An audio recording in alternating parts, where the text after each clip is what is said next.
our presentation as a part of the job search prep camp for PhDs and postdocs in the humanities and social sciences. We are today talking about converting your CV to a resume. I am Diane Hull, and I am here from Career Services, and we're going to spend the next hour or so going over some of the steps that you as a doctoral student or postdoc might be interested in taking as you think about shifting your CV to a resume. And so I'd like to get started. I am Diane Hull. My colleague Kate Lawrence is here as well. We are on the graduate student and postdoc team. So for those of you who have maybe not interacted with Career Services in the past, Career Services is broken into teams. And everyone in our office deals with a specific student population. For the most part, we serve most students across the university, with the exception of the few professional schools. The team that Kate and I are on only works with graduate students and postdocs. So we're pretty well versed in looking at resumes and CVs, and that's what our agenda is today.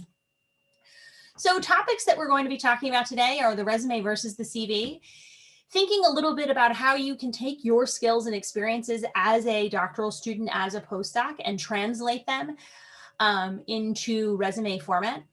The steps that you want to take in creating an effective resume, what elements you're going to see in a resume and how they might differ from what you might see on a CV. A few of the people on the call today sent me their CV, and I have a few examples to demonstrate there, so that's great. And then I want to make sure that you are aware of lots of resources that we have in Career Services to help you with your resume. And as we go along, be sure to take a look at the chat as I share different resources, pieces of our website. Kate will drop the link in the chat, so you're welcome to take a look at that as well. And I'm happy to send this presentation out to everyone after today, and all the links are live in the presentation, so you're welcome to do that as well. So let's get talking a little bit about a CV versus a resume. What's the same? What is different? Almost all of you, I'm sure, already have a CV in some way, shape, or form. You either used it to apply to Penn, you've used it to apply to grants. As you've been here, your PI asked you to make one, that sort of thing. So almost all of you already have that. And so let's take a look at some of the things that are the same and different. So your academic CV is really a complete list of all of your academic achievements and experiences. And it's really very comprehensive, probably lots of information from undergrad. It's kind of everything that you've ever done. And it could be potentially very long. And that's totally normal for a CV, for it to be on the longer side. You know, anywhere from 3 to 6, 7 pages is very common in the humanities and social sciences. It also is very focused on the research that you've done, where you've done this research, with whom, right? The people that you've done this with, who's your advisor, who are the other authors on your papers, and with what kinds of results. So really an academic CV is what you know and who you know, right? So an academic CV is mentioning people that you've collaborated with, people that you've worked with. And it's very likely focused on research and teaching, the things that you would be doing as a faculty member. Other things that are academically related, like grant writing, academic service, honors, awards. All of these things are going to be on an academic CV. So let's take a look at reality check number 1. Academic search committees can take a long time to decide on the most suitable candidate, right? Very, very often months. So if any of you have ever looked into academic jobs, the timetable that you might see is maybe at the end of the summer into the early fall, you'll start to see jobs posted with a deadline, maybe in October, November. So you have a lot of time on your end to put your documents together. Then after the deadline, several weeks could pass before they might reach back out to you, right? So there's a lot of time that a search committee has to decide and to read these long documents. You know, long cover letters, a long CV, a research statement, a teaching philosophy. As this is really part of an expectation in academia, and it's really built into the process. Outside of academia, things work on a much different timetable. So no one in industry, so to speak, is really going to take the time to read a long 6-page CV. They're very unlikely going to take a look at your thesis. And so it's your job to really summarize who you are, what you can do, and why you are a good fit for the job. And so the main difference that I think you're going to see between a resume and a CV is that a CV is sort of all encompassing everything you've ever done. And a resume is more of highlights, quick hits of skills and experiences, but those skills and experiences as relevant to the job that you're applying to, right? So really honing in on what it is you're applying to and highlighting those experiences. So let's take a look at what we're going to see on a resume, which is more focused on skills, and a CV, which is more focused on experience. So you're going to see some of the things that are the same, some of the things that are different. And so the things that are really going to be required on a resume are contact information, education, relevant experience, right? But then all these other pieces could potentially be found in a resume. A summary, relevant coursework, different kinds of skills, leadership, volunteering, honors awards, that kind of thing. All these things can be in there. And then when you look at a CV, it's really much more focused on experience and, you know, listing the different things that you've done. And so you're gonna see this sort of side by side there. Reality check number 2. Employers may only spend 30 seconds reviewing resumes. And in the panel that we had yesterday of the people who worked in recruiting, that was very much the case, that they were looking very quickly at resumes. And the key takeaway from yesterday's presentation and conversation that I got was that if a recruiter does not see what they're looking for in the first page, half a page of your resume, they're likely going to keep moving. And so if your skills aren't obvious, you may not make the cut. And the obvious skills are the ones that are most relevant to the job. So what we're talking a lot about today is how can you think about your experiences in the context of what it is you're applying to. Many employers are using applicant tracking software to compare resumes to job descriptions. And if your resume does not include the types of keywords that they're looking for, you may have difficulty getting a human to see it. Now, in the recruiters that we were talking to yesterday, some work for very large firms. Absolutely, that is the case. Some of the smaller organizations may not use applicant tracking software, but it's very safe to assume that many employers are using that. And good news, we have a great tool at Career Services that you can use to sort of check your resume to applicant tracking software, which I'll share with you in a little bit. So the important thing to take away is that you really have to create multiple narratives within your resume to demonstrate transferable skills. So you may have one academic CV that you're using for multiple roles for academic opportunities, but you will have multiple resumes that are really geared specifically towards specific things that you are applying to. So Kate, I think we might have things in the chat. I can't tell before I move on. Are there questions I can answer now? No, someone had asked earlier if you want to share the slides, and then you quickly addressed it. So. Oh, okay. All right. Thank you. Perfect. Okay. So let's talk a little bit about skills and experiences. And I was thinking a little bit about, you know, what is a shared experience that many graduate students at Penn would have, and that's teaching. So what we're going to do is we're going to take a look at the skills and experiences that you might have gotten through teaching opportunities as a graduate student, and we're going to see how you might present those in a different way on a resume. So when you think a little bit about the tasks, right, that you might have done as a teaching assistant, these are some of the tasks that you might have done in a teaching course, right? Prepare syllabus, books, plan the lessons, course resources, prepared lectures, develop multimedia, office hours, grading papers, evaluating student progress, and then, you know, meeting with students in office hours or privately, right? So when you take a look at this skill, graded papers, you have to think a little bit about how can you extract from the list of tasks, what are the skills that you got from doing these tasks? And so when we look at all of these tasks here, there probably aren't any that would be a big surprise, right? Like anyone who hears that you're a teaching assistant, who knows anything about being a teaching assistant at a university, knows that you've probably done these tasks. But what your job is to extract what are the skills that I got out of this that might be transferable to something else? Because unless you're applying to a role that's teaching, you want to be able to describe your experience as a teacher in a context that makes sense. Same question that I ask with held office hours, right? So this is what someone might think, like, oh, you're sitting in here, this is what you're doing, you want to describe the skills in a way that are going to be applicable to other types of opportunities that are maybe not teaching, right? Because there's a lot of value in being a teacher, but you have to think about what are the skills that you got that you can use in something different than teaching.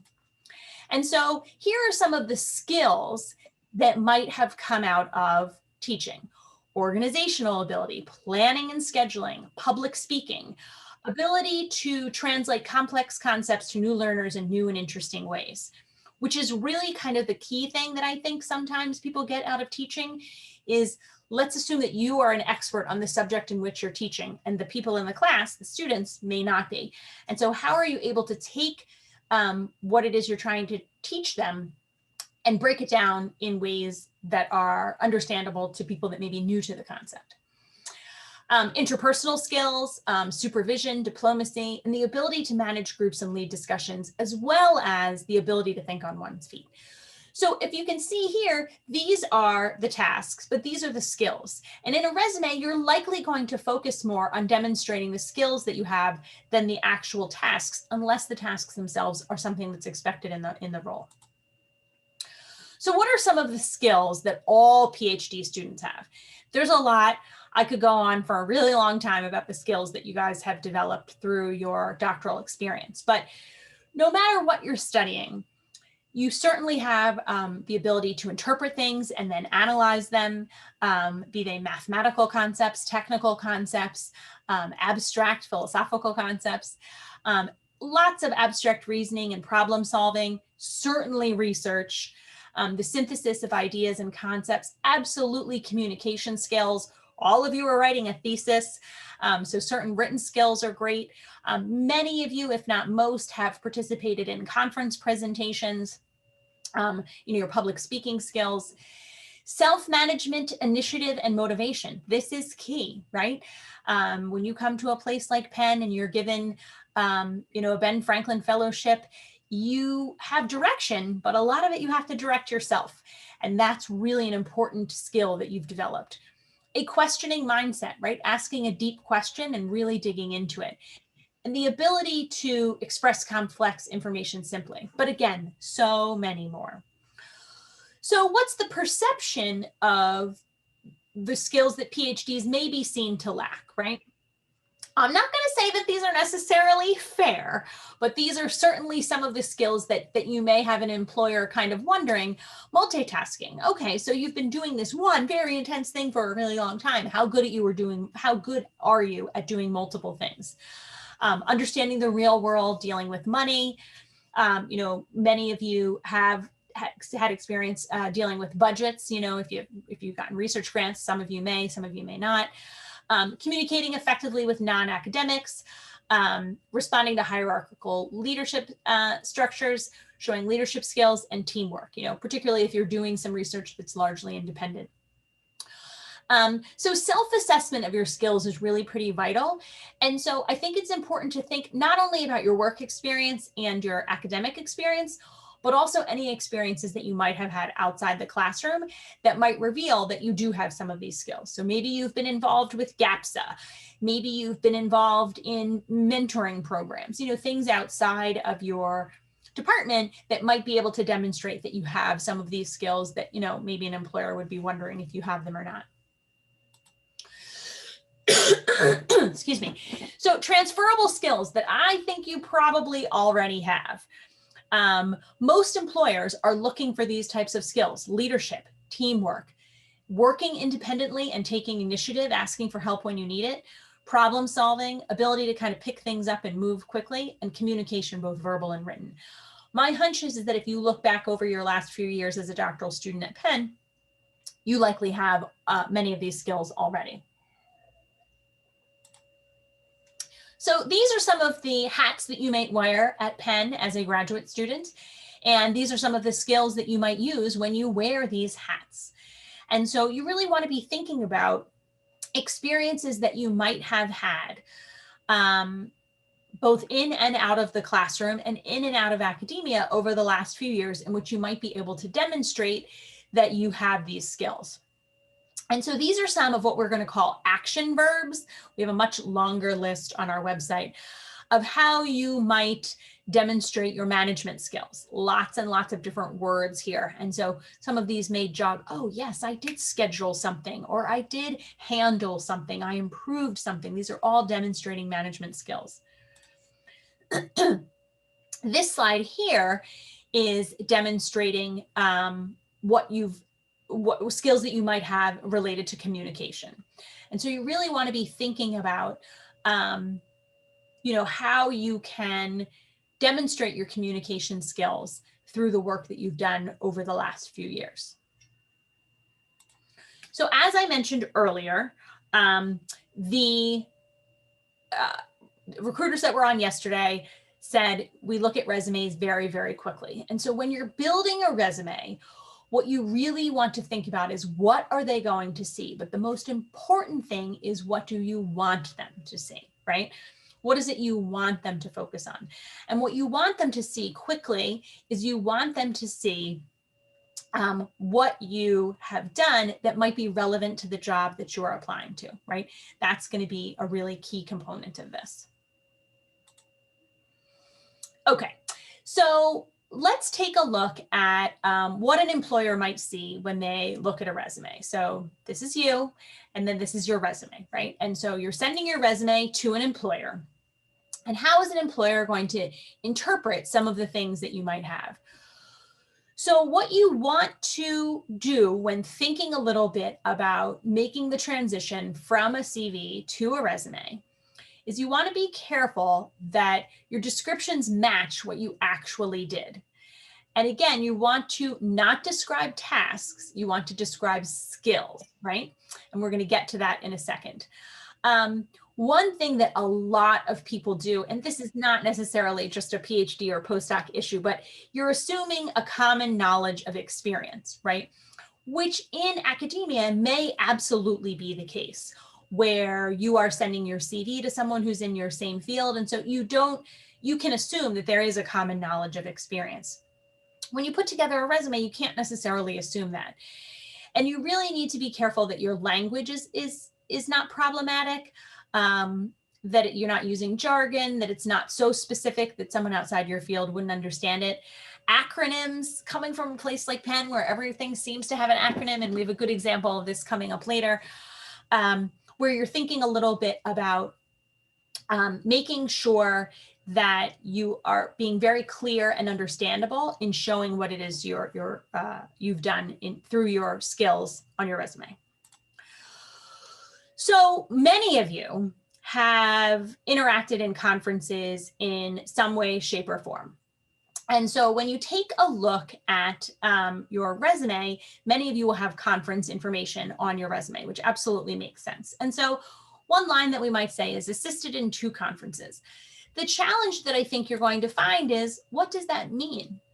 And so when you send a resume to an employer and you say something without a clear explanation, they're left to draw their own conclusions and sort of imagine what it is they're doing. They only know what you put in front of them. And so when you would say something like assisted in 2 conferences, you can imagine any of these pictures here could be what they're imagining. And you want to be clear when you say assisted in 2 conferences, that's a task. We want the skill, like what is it that you did while you were at the conference? What skill came out of your task? So again, they're wondering, what is it you're doing? And so what you want to really not run the risk of your statements being misinterpreted, the reader picturing something different, and the reader not really understanding what is written. And so, as I mentioned, you really can't forget, they only have what you've written there. They may have other knowledge, but they may not. They can't fill in any of the gaps, but they will. Just maybe not the way that you would want them to, right? So if there are pieces missing, if something's unclear, they're going to draw their own conclusions. And perhaps they're drawing the conclusion you want them to, but very likely they're not. They can't imagine you doing anything that you haven't mentioned. So we're going to talk a little bit about values, interests, and skills, and how you can think a little bit about what are some of the skills and values and interests that you've developed over the last few years? What of those do you want to do more of? And how can you connect with people to learn a little bit about that? So I'm not sure how many people here. Well, let me stop and see if we have questions before I get into some of the, until we sort of move in a different direction. Are there any questions, Kate? No questions right now, Diane. Oh, okay. So Imagine PhD is a really great resource that you may have heard of before. So to tell you a little bit about the background of Imagine PhD, the doctoral students in the sciences had a really great tool called My IDP, which allowed them to do some sort of self-assessment and create some plans of moving forward. And I think everyone in the humanities and social sciences really was excited about having a similar type of opportunity. And so a bunch of institutions, including Penn, got together to create Imagine PhD, which is a really neat self-assessment tool to explore your values, interests, and skills. And it's designed specifically for graduate students in the humanities and social sciences. And so I encourage all of you, if you have not taken a look at this before, to hop on to Imagine PhD, create an account, do some of the assessments. In addition to, so what it will do is assess your values, interests, and skills, and show you some career job families, they call them, that seem to match what it is you have an interest in. And then it has lots of resources that you can explore on those job families as well. So if you haven't done this in the past, I highly recommend that you do. One thing that I think is helpful for a lot of students is to do Imagine PhD and then make an appointment with their career advisor and say, okay, these are some of the things that I've learned, like help me figure out what direction I might want to go in. Oh, okay. And the question is, guided to include outcomes in a resume. How should you balance describing the outcomes we have achieved, which could sound task-like, with emphasizing skills? Sophia, that is an excellent question. And we will be getting there in a moment when we talk about skills and outcomes. So stay tuned. Excellent question. Okay, so other places that you can think a little bit about starting to explore your options. We have on our website different, when you go onto our website, there's a drop-down menu that says, who are you? And if you choose PhDs and postdocs, this is what you're going to see. This is just a screenshot, but this is a link to that particular page. And we walk you through the 4 steps that we think people take in exploring careers: reflecting and exploring, networking and gathering information, professionalizing and gaining experience, and then taking action and making decisions. That got cut off a little bit. In this reflect and exploring options, there's some other information that I think would be very helpful for you as you think a little bit about your values, interests, and skills. Okay, so thinking a little bit about the value that you can bring, right? Because I think not all, but many doctoral students come to a doctoral program thinking that they're going to go in one direction. And then for a variety of reasons and circumstances, as you grow and evolve and work on your doctoral program over the years that you're at Penn, you may start to shift in another direction. And I think it's very important to create an optimistic networking narrative, right? So rather than thinking of yourself as someone who had a desire to do academia and now that's not going to work out, so you're going in another direction. You want to think more about, what are you an expert in? Thinking about your knowledge and skills. What are you an expert in? What are you an expert in doing? What makes you stand out? What kind of skills and experiences have you developed that really make you an excellent candidate? What positive words do others use to describe you? When people need help, why do other people ask you for their advice, right? So really leading with this optimistic networking narrative, I think, can be helpful. Another resource that we have is called Versatile PhD. And there's a link to this here as well. And one of the things that you can do is there's a PhD career finder section. And we've broken it, not we, the Versatile PhD has broken it into 2 categories: humanities and social sciences, and then STEM, all outside of academia. And you'll see these different areas. And within each of these areas, you will see narrative stories of people who went into, let's say, government, who have a PhD, about what they studied, how they made the decision to go into government, what kinds of documents they used to submit, including resume, CV, cover letter, whatever they've provided. So there's a lot of really great examples in there about how you might see these skills come to life. The other thing that you really want to think about is informational interviewing. And so we in Career Services have created this informational interviewing guide, because I think most people know that talking to people who do things that seem interesting to you is one of the most helpful things that you can do. But many people don't really know how to get started and how to find these people. And this guide is really going to help you. I think that no matter where you are in your academic career at Penn, if you're a first-year student who just is finishing their first year, if you just graduated, if you're going to graduate in the winter, talking to people that do things that seem interesting to you, who may have some sort of shared academic background, I think can only be helpful and useful information. First of all, it will help you to determine a little bit about what you might be interested in doing, and it will help you as you think about crafting your resume. What types of skills and experiences might you have developed over the last few years that would be interesting to an employer that you might want to highlight? So these are all of the things that are going to be really important.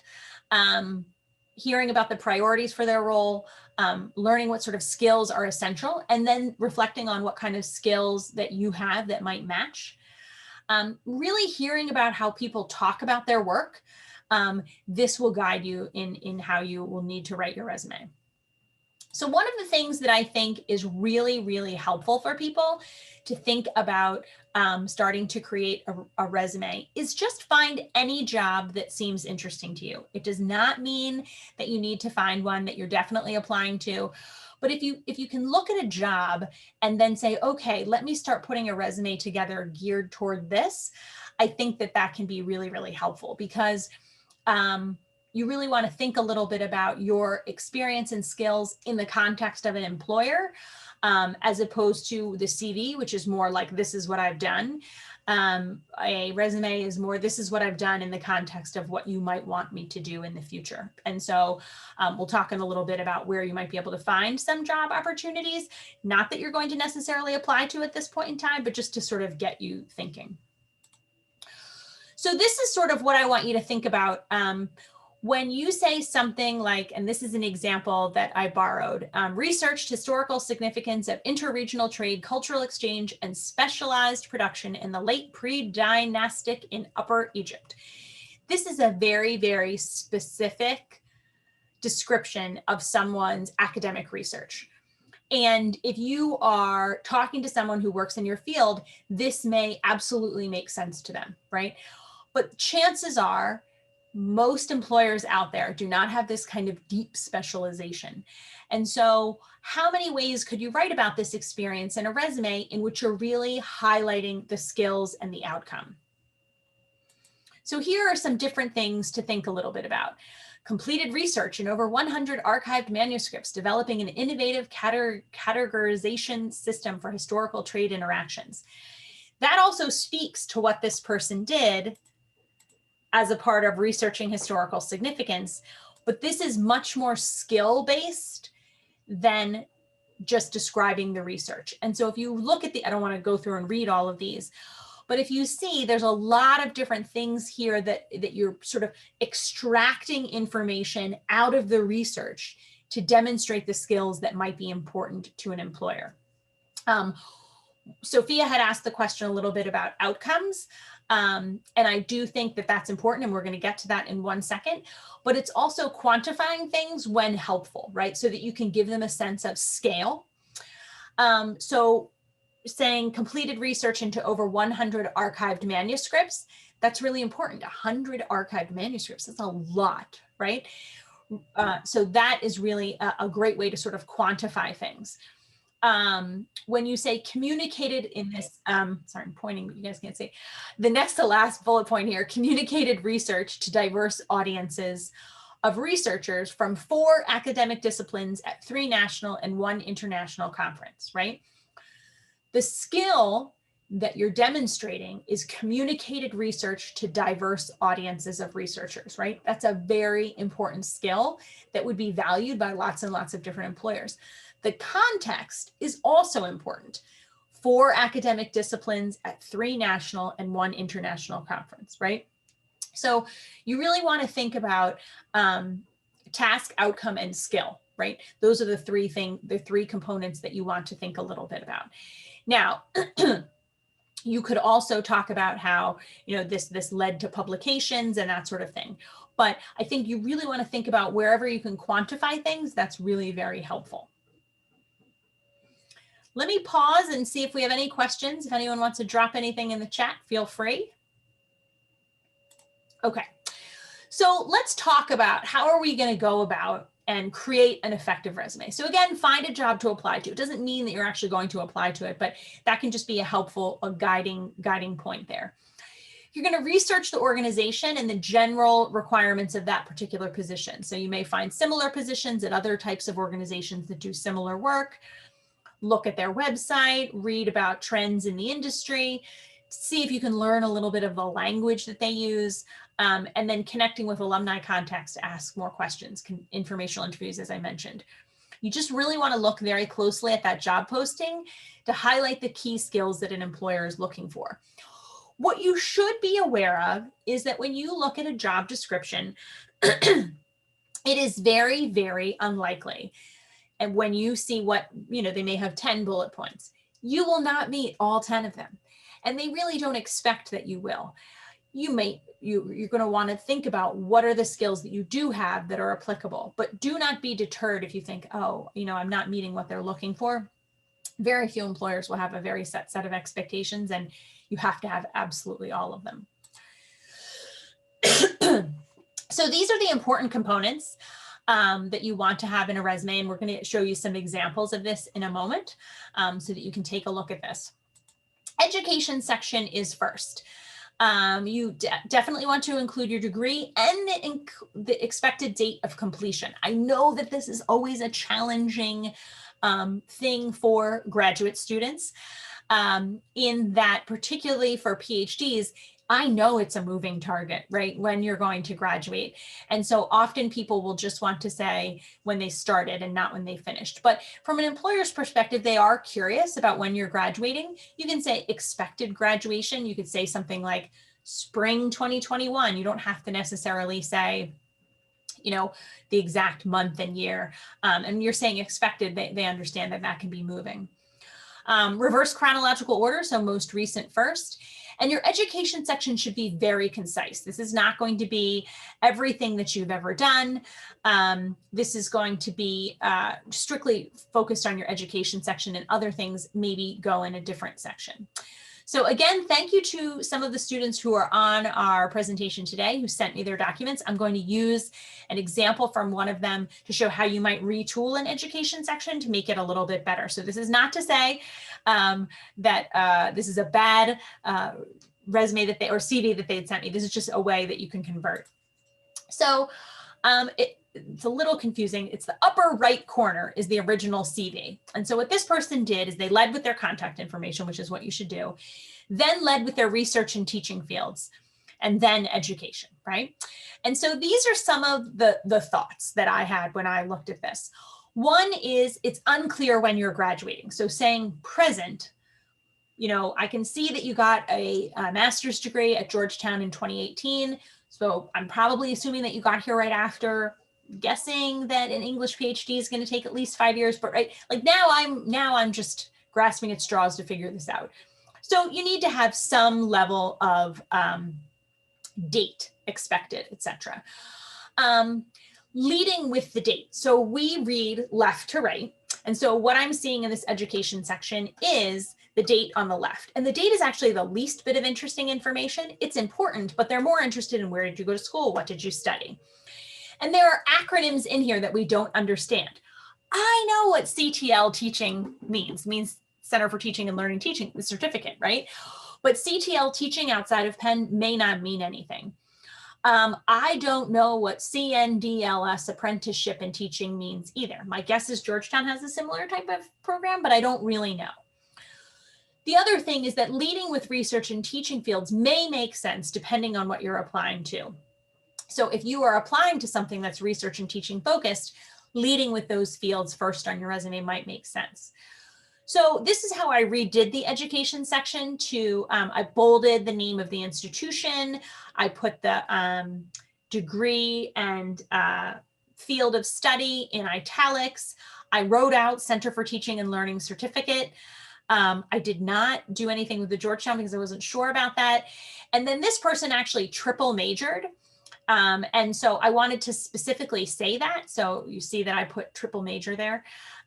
Because I think that's something important. So hopefully you can see some of the differences in terms of the order in which things are being presented and making it easy for an employer to find what they might be looking for. So thank you very much to the person who submitted theirs as a sample. So we have another sample here of another student who, when I'm thinking a little bit about relevant experience, you want to think about what is most interesting to the reader. So this particular CV was 6 pages long, which again is not unusual at all. And they led with education, which makes sense, but then they get right into conference presentations, right? Which in an academic CV may absolutely be the order in which you want to show things to an employer. But when we talk about relevant experience, you want to think about what's most relevant to the employer. And so it might make sense to list the conference presentations first, but my hunch is that this could be consolidated and that there may be other more relevant experiences that you would want to talk about rather than just going into a long list of conference presentations. So when we think a little bit about relevant experience, you want to think about skills in action, not employment or work history. And so going back to that previous one, a long list of conference presentations might be useful information, but again, we want to see the skills in action as opposed to a long list. So think about relevant experience outside the box, right? Many of you came to Penn right out of undergrad for a graduate experience. So you might think, well, I don't really have work experience, right? But relevant experience does not have to be work that you were paid for. It can be work as a student, an intern, a student organization, a volunteer. When you're describing your relevant experience, you really want to think about being very active in your verbs and not passive. So you want to avoid starting things like responsibilities included, duties were. And so when you see responsibilities included research of archival documents, translation analysis, just lead with research of archival documents. That's the type of direction that you want to go. And you really want to translate specialized skills and interests into everyday language as you can. Okay, so when I was addressing Sophia's question, this is really what we're talking about. Skill, situation, and outcome. You really want to think about these skills in action, right? So you want to think about your experience. And so you want to think about the skill as an active doing verb. And again, on our website, which I'm happy to show you, we have a long list of action verbs. Then what's the situation in which you were using this skill and demonstrating this skill? So you want to give enough context that it can really make sense without being so much about the context that we're losing the skill. And then the outcome, you want to be able to show like what came of you utilizing this skill within this situation and context. And it can be a lot of different outcomes as you think a little bit about some of your experiences as a graduate student at Penn. You can think a little bit about papers that you might have published, presentations that you might have done, a new collaboration that was developed as a result of some of the work that you did maybe with someone at a different institution, efficiency as it thinks about approaching things, new insight, a finished project, etc. So let's take a look at an example of this. So a skill that you might have would be good teamwork and management skills, right? That could be one. And then you want to develop it a little bit more. Okay, so I worked with a team on research projects, right? Working with a team on research projects demonstrates good teamwork and management skills. Let's develop this a little bit further. you oversaw the progress of your team toward completing research, right? And now you oversaw a 5-person team working on research. So what you might say, if you're thinking about, all right, I want to demonstrate my good teamwork and management skills, and I want to use my skill, I want to use the experience, and then the outcome. Oversaw a 5-person team comprised of researchers from 3 departments by developing action plans for research project, resulting in effective completion of project on time and under budget. That is a really great description of teamwork and management skills without just saying good teamwork and management skills, which I think is what a lot of people might lean toward. So that's a really good example. Many of you have publications, and this is actually someone who sent me their resume, some of their publications. And so on your CV, you may have a very lengthy list of publications, conferences that you presented at, panels that you sat on, etc. And I think most employers are somewhat interested in hearing a little bit about your publications, but it does not need to be all inclusive. And so this example that I gave is just a small snippet of this student's conference papers and panels, right? But again, we want to think about what kind of skills have been developed, what kind of outcome has come of these publications. So on a resume, you might say something like, published 4 articles in refereed journals, presented research to experts on international relations from around the world at 6 conferences, right? That's, again, skill, context, and outcome. Effectively communicated research results across subject fields with publication in interdisciplinary conference proceedings suitable for a broad audience, right? That's another example. If you have particular publications that you would like to showcase to an employer, often I'll suggest to graduate students that they put selected publications. So let's say, for example, you have 6. Maybe you might say selected, and maybe there 2 of them are really very important and perhaps demonstrate some of the experiences that you want someone to see. So you might say selected publications 2/6, and then list those 2. So they're able to see those 2 and know that there are more without, listing them all exhaustively. So again, tailoring the content is really, really important. What are all employers looking for? They are all looking for someone who can do the job, who understands what it is they're looking for, can speak their language, fits in terms of both the job function and organization, has great communication skills, and is demonstrating that through their use of relevant keywords. And unfortunately, what we learned on the panel yesterday is that most jobs have lots and lots of applicants, and they have a job to do, which is to get the best person for the job, generally speaking, quickly as they can. And so they are really looking for a reason why they can take your resume and put it in the no pile. And so what you're wanting to do is to have the relevant skills and experiences rise to the surface so they are found quickly. We're going to talk a little bit about applicant tracking software resources that we have in a moment, but basically what they're looking for are keywords. And I'll show you a tool that we have on our website that would be helpful for you. Okay, so resume resources. We have lots of resume resources on our website that I think would be very helpful for you. And so if you hop onto our website, we have a tab at the top that says learn how to, and it'll say create application materials. And this is what you're going to see. So there's a couple things that I think would be helpful for you. One is our resume writing guide. And I think you'll see some samples there that are helpful. We have an online course on creative and effective resumes in Canva, and we actually have videos. And so if you scroll to the bottom of this page here, you'll see some of the relevant videos. And these are 3 that are all relevant for graduate students that I think could be helpful for you. So one is how do I tailor resume bullet points for a specific job ad? Another is our job search series, resumes for graduate students and Postdocs, and it's two parts. One is communicating content, and the other is best practices for resumes in terms of formatting. So these are some pretty quick hit videos that I think would be helpful for you to take a look at if you have the time as you're creating your document. So we kept mentioning the applicant tracking software.